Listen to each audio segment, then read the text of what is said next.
Order, order. Who's defended today? Looking pretty fancy. So, this is Maria Antoinette, the Queen of France, who's known for living in luxury while her subject opulence. That's not true.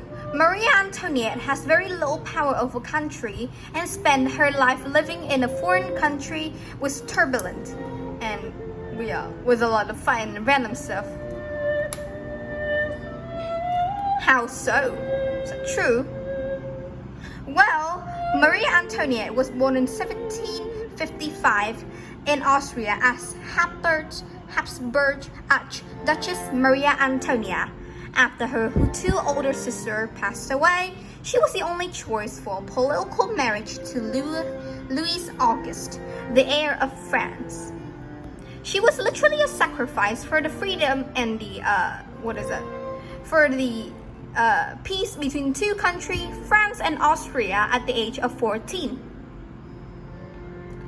Well, that doesn't mean that she used her political issues marriage thingy.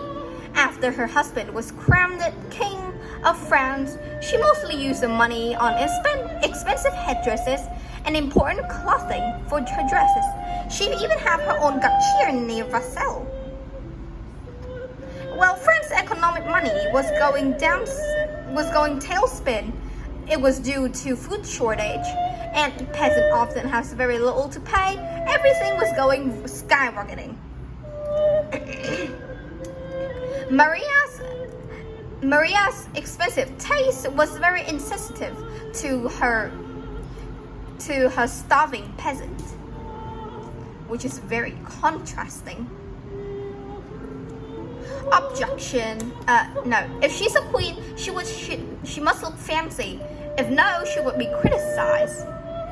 Also, the queen does a lot of good things. For example, encouraging her husband to get vaccinated for chickenpox and make her own headdress about it, so everything would look very fashionable.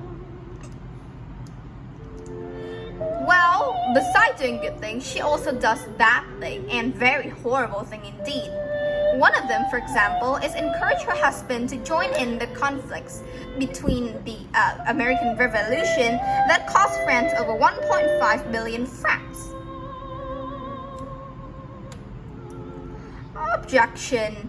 The queen has very little power over her husband's political decision, and France was, a lot of things happening on, including taxes.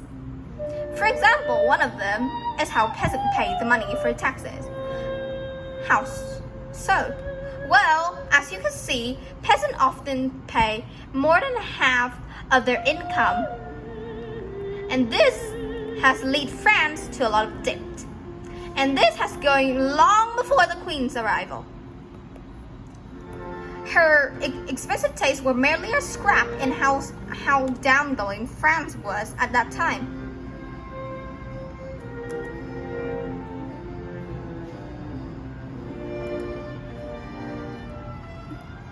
That doesn't mean that we can't say that the queen has done a lot of wrong things. For example, when the peasants said they don't have bread to eat, she had encouraged them to eat cake instead. Well, besides doing all those horrible things that we couldn't say it's incorrect, she also does a lot of charity. For example, the queen does a lot of charity.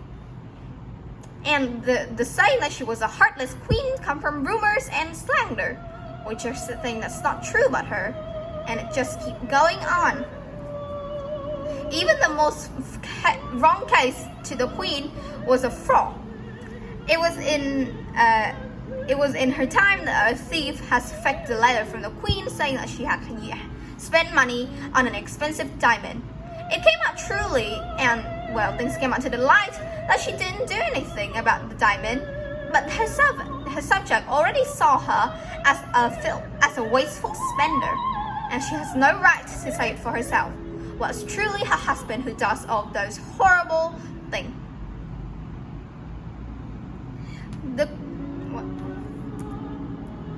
On that point, we can agree, King Louis was a horrible king.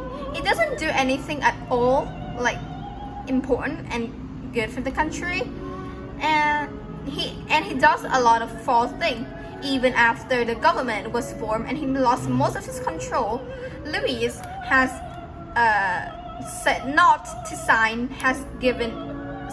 not given his power. Also, he's supported by his queen that he keep his place and believe what he was doing is correct. Even though Queen Antonia believed in the rights of king, she still supports the government in secret. She has made a lot of help to the government, even though there were false reports that she's been doing, well, the opposite of that. Not how much charity work can cancel this misunderstanding, and she can't really negotiate with people who has wanted to keep her back in France and not letting her return to her own country. Well, that's totally fine because in 1791, the royal couple tried to flee to Austria to gather support and regain their power.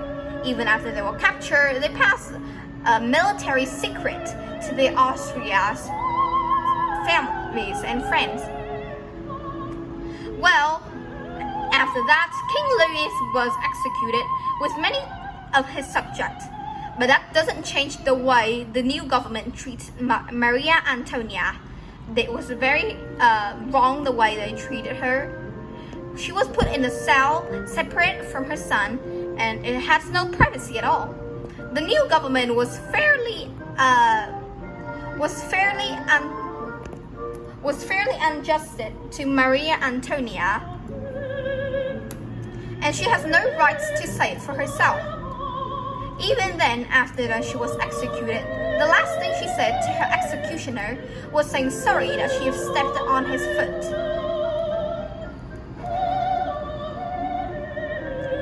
Maria Antonia, life and death,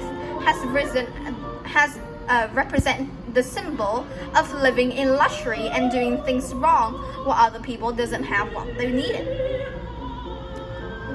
That's a pretty convenient symbol, as you can say it that way. But Maria Antonia has lived her life in misunderstanding and misjudged of other people. So, should history politicals be judged by the way they live or the role they occupied in history? This is what we must decide when we put history on trial.